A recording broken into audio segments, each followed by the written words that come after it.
Hello बच्चों, चलिए आज की क्लास को स्टार्ट करते हैं। आज इस क्लास में हम पढ़ेंगे अम्लों के रासायनिक गुण। इसके पहले पढ़ाए थे अम्ल किसे कहते हैं, क्षार किसे कहते हैं और अम्ल क्षार सूचक किसे कहते हैं। तो इस क्लास में पढ़ने जा रहे हैं अम्लों के रासायनिक गुण क्या होते हैं। तो सबसे पहला नंबर रीडिंग है अम्लों के रासायनिक गुण, और सबसे पहला गुण इसमें पढ़ेंगे अम्लों की धातुओं से क्रिया। अम्ल की क्रिया अगर धातु से करवाते हैं तो क्या बनता है। ध्यान रखेंगे, जब अम्ल की अभिक्रिया करवाते हैं किसी धातु से तो हाइड्रोजन गैस बाहर निकलता है और लवण प्राप्त होता है। यानी अम्ल की अभिक्रिया करवाते हैं, अम्ल की अभिक्रिया करवाते हैं किसी धातु से तो लवण बनेगा और हाइड्रोजन गैस बाहर निकलेगा। जैसे में यह आयरन अभिक्रिया करवा देते हैं सल्फ्यूरिक अम्ल से, यह अम्ल सल्फ्यूरिक अम्ल, इसे हाइड्रोजन सल्फेट भी बोल सकते हैं, इसे हाइड्रोजन सल्फेट अम्ल हो गया। इसमें H+ दिखाई दे रहा है, मतलब इसमें हाइड्रोजन आयन दिखाई दे रहा है, इसका मतलब ये अम्ल है। तो जब भी हम किसी धातु की अभिक्रिया करवाते हैं अम्ल से तो लवण बनता है, बनेगा Fe और हाइड्रोजन गैस बाहर निकल जाएगा। यहाँ बनेगा Fe और हाइड्रोजन गैस बाहर निकल गया। इसका मतलब अम्ल की अभिक्रिया धातु से करवाते हैं। यह धातु कौन सा धातु है, आयरन है। आयरन को लोहा कह सकते हैं। यानी जब आयरन की अभिक्रिया करवाते हैं अम्ल के साथ या कह सकते हैं सल्फ्यूरिक अम्ल के साथ तो आयरन सल्फेट बना आयरन सल्फेट और हाइड्रोजन गैस बाहर निकल गया। तो आयरन सल्फेट जो है लवण है, इसे बोल सकते हैं लवण। जैसे ये अम्ल है, H2SO4 क्या है, अम्ल है। यहाँ पे जो लिया है इसको अम्ल कह रहे हैं और यहाँ पे जो बना लवण बना, क्योंकि यहाँ पे न तो H+ दिखाई दे रहा है और न ही OH- दिखाई दे रहा है। पीछे बताए थे H+ आयन दिखाई देगा, इसका मतलब अम्ल है, और जहाँ OH- आयन दिखाई देगा इसका मतलब वह क्षार है। इस हिसाब से ये तो न अम्ल ही है और न ही क्षार ही है, इसका मतलब क्या है, लवण है। एक और एग्जाम्पल लिखते हैं, जैसे लिख देते हैं जिंक, अब क्रिया करवा देते हैं सल्फ्यूरिक अम्ल से H2SO4, क्या बनेगा जिंक सल्फेट और हाइड्रोजन गैस बाहर निकल जाएगा। बहुत ही आसान एग्जाम्पल लिखे हैं। यहाँ पे जिंक सल्फेट बना, हाइड्रोजन 2 दिखाई दे रहा है और H2 को बाहर निकाल देंगे, बन जाएगा जिंक सल्फेट और हाइड्रोजन बाहर निकल गया। इस प्रकार से लवण बना जिंक सल्फेट, यह है जिंक सल्फेट, यह लवण बना और यह हाइड्रोजन गैस बाहर निकल गया। और यह सल्फ्यूरिक अम्ल, यह सल्फ्यूरिक अम्ल, ये अम्ल है। और ये क्या है, जिंक है, जिंक धातु। यानी धातु की अभिक्रिया अम्ल से करवाएंगे लवण बनेगा। और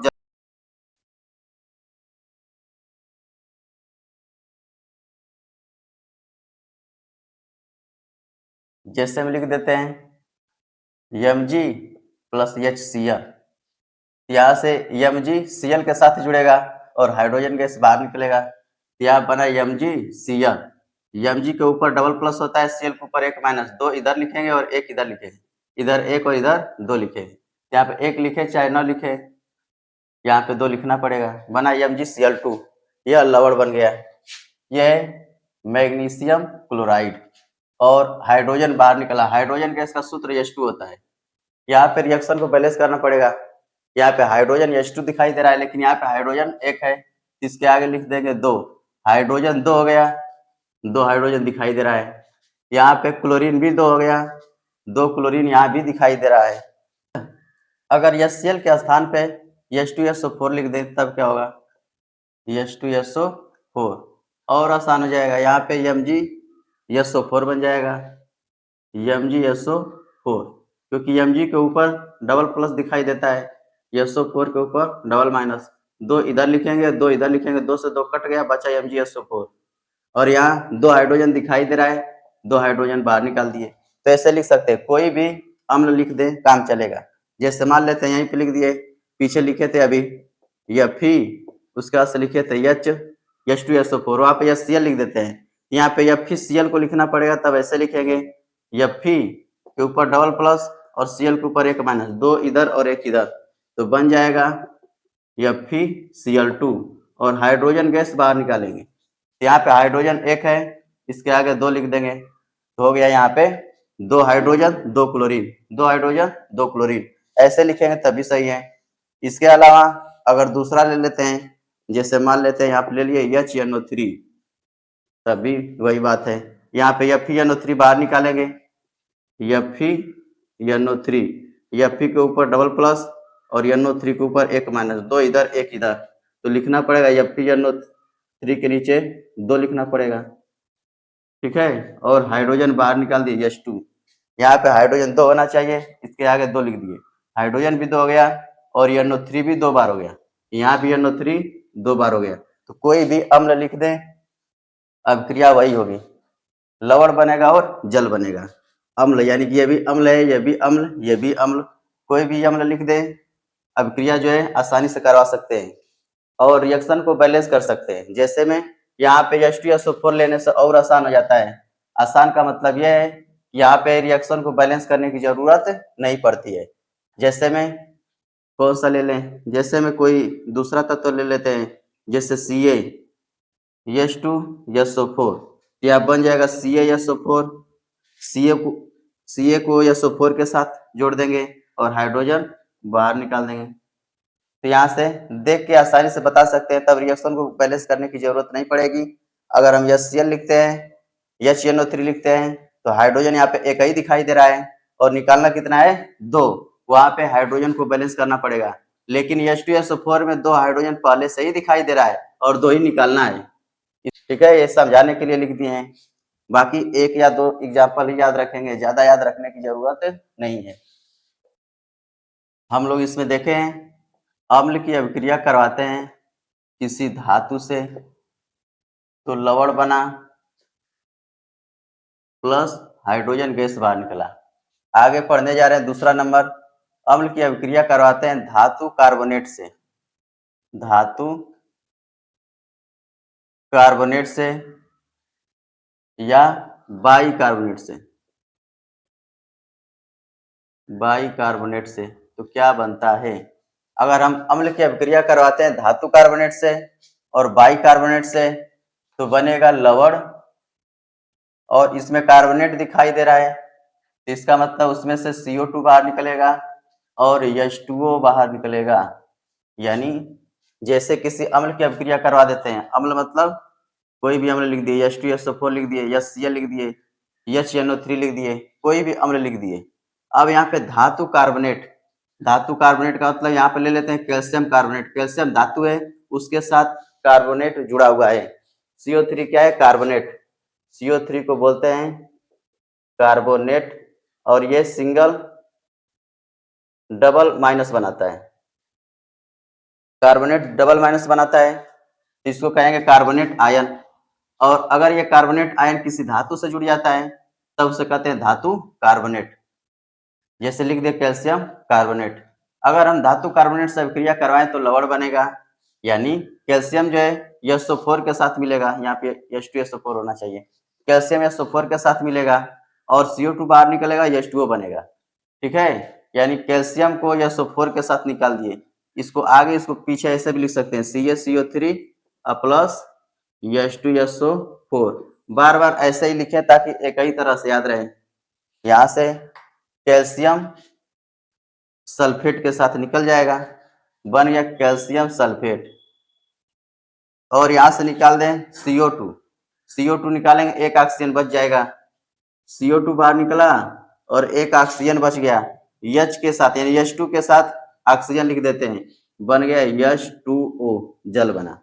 इसका मतलब अगर हम किसी अम्ल की अभिक्रिया करवाते हैं, ये अम्ल सल्फ्यूरिक अम्ल, अगर किसी अम्ल की अभिक्रिया करवाते हैं धातु के कार्बोनेट से, धातु कार्बोनेट। तो लवण बनता है, कार्बन डाइऑक्साइड और जल बनता है। ऐसे याद रख सकते हैं। एक और एग्जांपल लिखते हैं, सोडियम कार्बोनेट, ऐसे लिख दिए। CO3 के ऊपर 2 माइनस होता है, 2 इधर लिख दिए, इसके ऊपर 1 प्लस 1 इधर, यही बनेगा। और अम्ल से अभिक्रिया करवा दिए, HCl अम्ल ले लिए, ये NaCl के साथ जुड़ेगा, बनेगा NaCl। उसके बाद से यहाँ से CO2 बाहर निकाल दें, CO2 बाहर निकल गया। इसके बाद से क्या बचा है, हाइड्रोजन और ऑक्सीजन को एक साथ H2O लिखेंगे, H2O। अब रिएक्शन को बैलेंस करेंगे, हाइड्रोजन यहाँ पे एक ही था, यहाँ कितना निकाल दिए, 2, इसके आगे लिख दिए 2, हाइड्रोजन हो गया 2। और सोडियम यहाँ पे 2 दिखाई दे रहा है, तो इसके आगे भी लिख देंगे 2, सोडियम 2 हो गया। क्लोरीन यहाँ पे 2 है और यहाँ भी क्लोरीन 2, आगे 2 का मतलब जितना भी पीछे लिखेंगे सब दोगुना हो गया। इसके बाद से क्या बचा है, कार्बन 1, कार्बन 1, ऑक्सीजन यहाँ पे 3 है और यहाँ 2 1 3 है, यानी रिएक्शन बैलेंस है। अगर यहाँ पे दूसरा अम्ल लेना चाहें तब भी लिख सकते हैं, जैसे लिख दिए यहाँ पे Na2CO3 और H2SO4, तो लिखेंगे यहाँ पे Na2 यानी सोडियम और सल्फेट को एक साथ लिखेंगे, तो सोडियम बनाता है 1 प्लस Na और SO4 बनाता है डबल प्लस, तो यहाँ पे डबल माइनस, तो यहाँ पे 2 माइनस इधर लिख देंगे, हो गया Na2SO4, यानी सोडियम सल्फेट बना।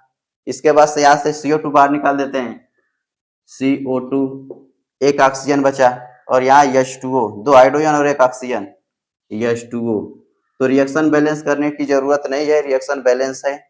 इस हिसाब से आगे और भी देखते हैं। अगर यहाँ पे हम धातु कार्बोनेट लिए हैं, अगर धातु का बाई कार्बोनेट ले लें तब क्या होगा, जैसे इसी रिएक्शन को देखें, यह सोडियम कार्बोनेट, और अगर ऐसे लिख दें सोडियम बाई कार्बोनेट, तो ये हो गया sodium HCO3।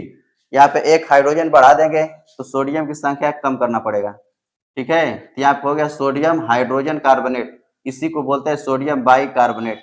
Sodium by carbonate की अभिक्रिया करवा देते हैं अगर अम्ल से, लिख लेते हैं H2SO4, तब भी यही बनेगा, लवण बनेगा, CO2 बाहर निकलेगा, H2O बाहर निकलेगा।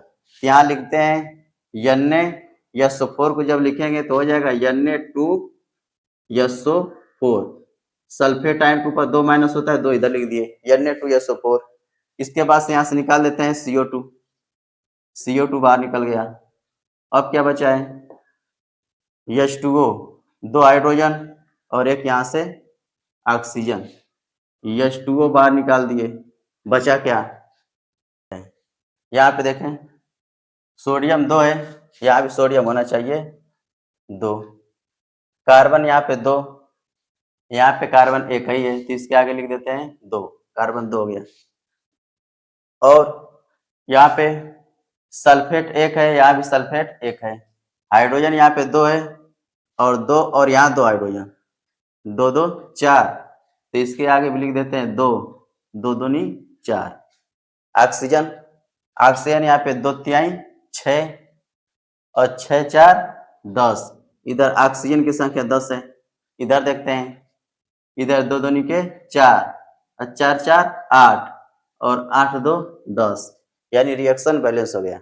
इस हिसाब से आसानी से लिख सकते हैं। अगर मान लेते हैं यहाँ पे H2SO4 के स्थान पे HCl लिख दें तब क्या होगा,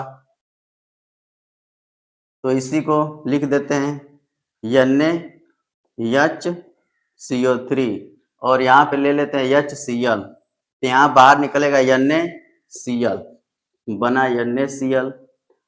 अब क्या बनेगा, CO2 बाहर निकाल देते हैं, CO2 और H2O, यानी यही बनेगा, लवण बनेगा, यह NaCl लवण और यह कार्बन डाइऑक्साइड और जल।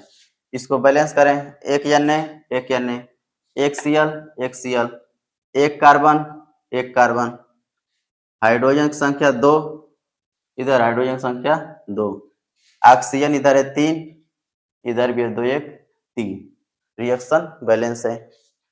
यानी इसमें हम लोग देखें, अगर अम्ल की अभिक्रिया करवाते हैं धातु कार्बोनेट से तो इसमें कार्बोनेट दिखाई दे रहा है, मतलब CO2 बाहर निकलेगा और H2O बाहर निकलेगा।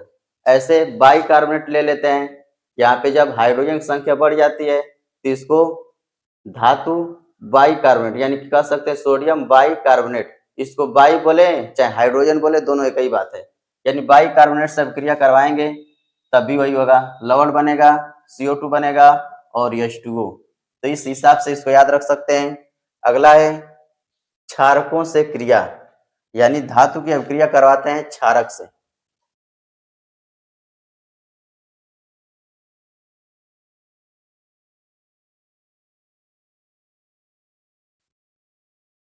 तीसरा है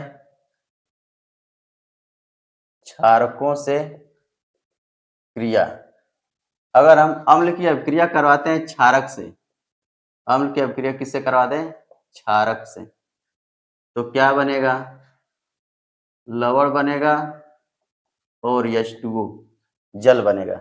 जैसे कोई क्षार ले लेते हैं NaOH और यहाँ पे अम्ल ले लेते हैं HCl, यहाँ से Na और Cl बाहर निकलेगा, NaCl लवण बना और यहाँ दिखाई दे रहा है HOH बन गया H2O, H2O बाहर निकल गया। जैसे लिख सकते हैं KOH, ये क्षार है, अब क्रिया करवा दिए HCl से, यहाँ से निकलेगा KCl लवण बना, KCl बाहर निकला और यहाँ से निकला HOH H2O जल बना। यहाँ पे लवण बना और जल बना, इस अभिक्रिया को उदासीनीकरण अभिक्रिया भी कहते हैं। अगर यहाँ पे अम्ल बदल दे तब क्या होगा? NaOH और लिख लेते हैं H2SO4, तब भी वही बनेगा। यहाँ पे NaSO4 को लिखना पड़ेगा इसे Na2SO4, ठीक। उसके बाद से लिखना पड़ेगा H2O, इसके बाद से रिएक्शन बैलेंस कर देंगे। यहाँ पे Na एक है, यहाँ पे दो है, तो इसके आगे भी दो लिख दिए। यहाँ पे सल्फेट एक है, सल्फेट एक है, हाइड्रोजन एक है, या इधर हाइड्रोजन दो है और यहाँ भी दो है, दो दूनी के चार, इसके आगे लिख देते हैं दो, दो दूनी के चार। ऑक्सीजन यहाँ पे 4 और 4 2 6, ऑक्सीजन 4 और 4 2 6, रिएक्शन बैलेंस हो गया। ऐसे आसानी से लिखा जा सकता है। अगर मान लेते हैं दूसरा ले लेते हैं यहाँ, जैसे HNO3 ले लिए, तब भी यहाँ पे NaNO3 बनेगा, NaNO3। उसके बाद से यहाँ से दिखाई दे रहा है H2O बाहर निकल जाएगा। इस हिसाब से हम लोग देखें अम्ल की अभिक्रिया क्षार से करवाते हैं तो क्या बनता है, तो याद रखेंगे लवण बनेगा और जल बनेगा। अम्ल की अभिक्रिया क्षार से करवाएंगे तो उदासीन हो जाता है, लवण बनता है, न तो अम्ल का गुण रहेगा और न ही क्षारक का गुण रहेगा, अम्ल और क्षार दोनों मिलके उदासीन हो जाता है। और इसके आगे अम्ल की अभिक्रिया धातु ऑक्साइड से करवाते हैं तब क्या बनता है। अगला हेडिंग लिखेंगे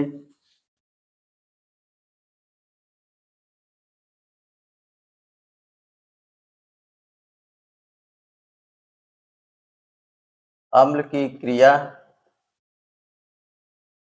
धातु ऑक्साइड से करवाते हैं तब क्या बनता है।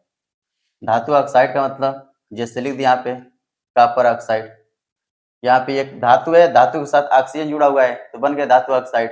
अब क्रिया करवाते हैं अम्ल से, जैसे लिख दिया H2SO4, तो क्या बनेगा? लवण बनेगा और H2O जल बनेगा। तो देखिए आगे, ये कॉपर और इसके साथ जोड़ देंगे सल्फेट, बन गया कॉपर सल्फेट और क्या बना? H2O बाहर निकल गया H2O।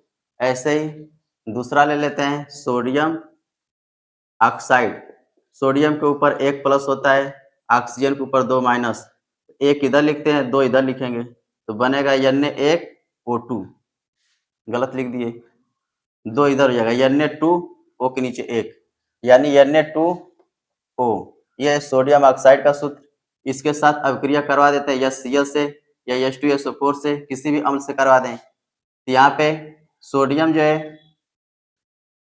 जो है क्लोरीन के साथ जुड़ेगा, बनेगा NaCl और H2O बाहर निकलेगा H2O। रिएक्शन को बैलेंस कर देते हैं, दो सोडियम इधर भी होना चाहिए, दो क्लोरीन दो हो गया, इधर भी होना चाहिए 2। हाइड्रोजन यहाँ पे कितना है 2, यहाँ भी 2। ऑक्सीजन इधर 1 है, यहाँ भी 1 है। रिएक्शन बैलेंस हो गया। अगर यहीं पे दूसरा अम्ल लिख दे तब क्या होगा, Na2O और यहाँ पे लिख देते हैं H2SO4, तभी वही बनेगा, यहाँ से Na और यहाँ से SO4, Na2SO4। SO4 के ऊपर डबल माइनस होता है, 2 इधर लिख दिए। बचा क्या, H2O, H2O बनेगा वही।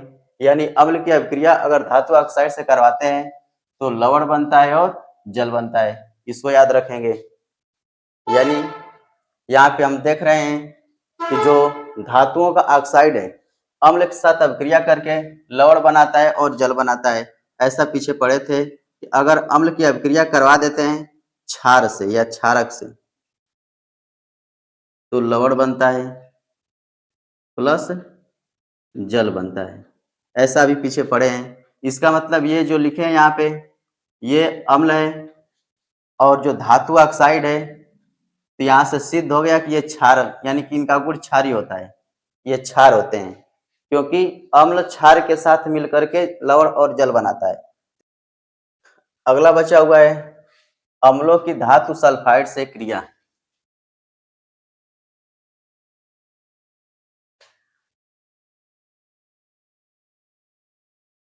अगला बचा है अम्लों की धातु सल्फाइड से क्रिया। आगे लिखेंगे लवण बनेगा और हाइड्रोजन सल्फाइड, हाइड्रोजन सल्फाइड बाहर निकलेगा। जैसे लिख देते हैं धातु सल्फाइड, धातु सल्फाइड का मतलब कोई धातु होगा उसके साथ सल्फाइड जुड़ा होगा। जैसे लिख दिए Na2S, ये धातु सोडियम धातु है, ये सल्फाइड धातु सल्फाइड, इसके साथ अभिक्रिया करवा देते हैं अम्ल की, यहाँ से NaCl बाहर निकला और क्या बना हाइड्रोजन सल्फेट, हाइड्रोजन सल्फाइड, तो लिखेंगे H2S।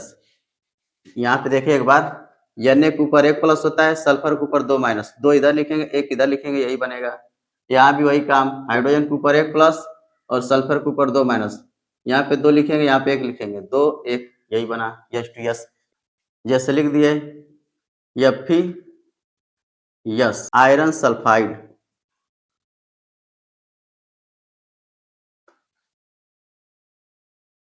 आयरन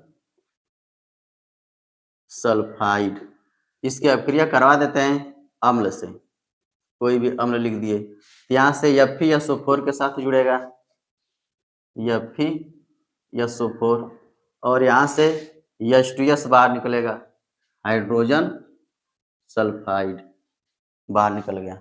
इस हिसाब से हम लोग देखें 5 प्रकार की अभिक्रियाएं अम्ल की अभिक्रिया करवाए हैं। सबसे पहले देखें अम्ल की अभिक्रिया करवाएंगे धातु से तो क्या बनेगा, लवण प्लस हाइड्रोजन गैस। अम्ल की अभिक्रिया करवाएंगे धातु कार्बोनेट से, धातु कार्बोनेट से, तो क्या बनेगा, लवण बनेगा, कार्बोनेट है तो CO2 भी बाहर निकलेगा और H2O बाहर निकलेगा। इसके बाद से देखें अम्ल की अभिक्रिया करवाते हैं क्षारक से या क्षार से, तो क्या बनेगा, लवण बनेगा और जल बनेगा। इसके बाद से देखें अम्ल की अभिक्रिया करवाते हैं धातु ऑक्साइड से, धातु ऑक्साइड से, तो क्या बना, लवण बना और हाइड्रोजन बाहर निकला। ऐसे ही अम्ल की अभिक्रिया करवाए हैं धातु सल्फाइड से, धातु सल्फाइड से, तो क्या बना है, लवण बना है और बाहर निकला है हाइड्रोजन सल्फाइड। इस हिसाब से हम लोग अम्ल की अभिक्रियाएं पढ़े हैं। अम्ल की 5 अभिक्रिया पेपर में पूछा जाता है। अम्ल की अभिक्रिया धातु से करवा दिए, अम्ल की अभिक्रिया धातु कार्बोनेट से करवा दिए और अम्ल की अभिक्रिया क्षारक से। तो देखें क्या क्या बना, अम्ल की अभिक्रिया धातु से करवाएंगे लवण बनेगा, हाइड्रोजन गैस बाहर निकलेगा। ऐसे अम्ल की अभिक्रिया धातु कार्बोनेट से करवाएंगे लवण बनेगा, CO2 बाहर निकलेगा और H2O। और अम्ल की अभिक्रिया क्षारक से करवाएंगे लवण बनेगा और जल बनेगा। और अम्ल की अभिक्रिया धातु ऑक्साइड से करवाएंगे लवण बनेगा और जल बनता है। ध्यान देना यहाँ पे जल होना चाहिए। ऐसे यहाँ पे अम्ल की अभिक्रिया जब धातु सल्फाइड से करवाते हैं तो लवण बनता है, हाइड्रोजन सल्फाइड बनता है। तो 5 अभिक्रियाएं अम्ल की याद रखेंगे और पेपर में अम्ल की अभिक्रियाएं पूछता है और क्षार की अभिक्रियाएं, दोनों अभिक्रियाएं पूछी जाती हैं, दोनों को याद रखेंगे। तो सबसे पहले हम लोग आज देखें अम्ल की अभिक्रिया और कल बताएंगे क्षारक की अभिक्रिया कि अगर कोई क्षारक है तो किससे किससे अभिक्रिया करके क्या बनाता है।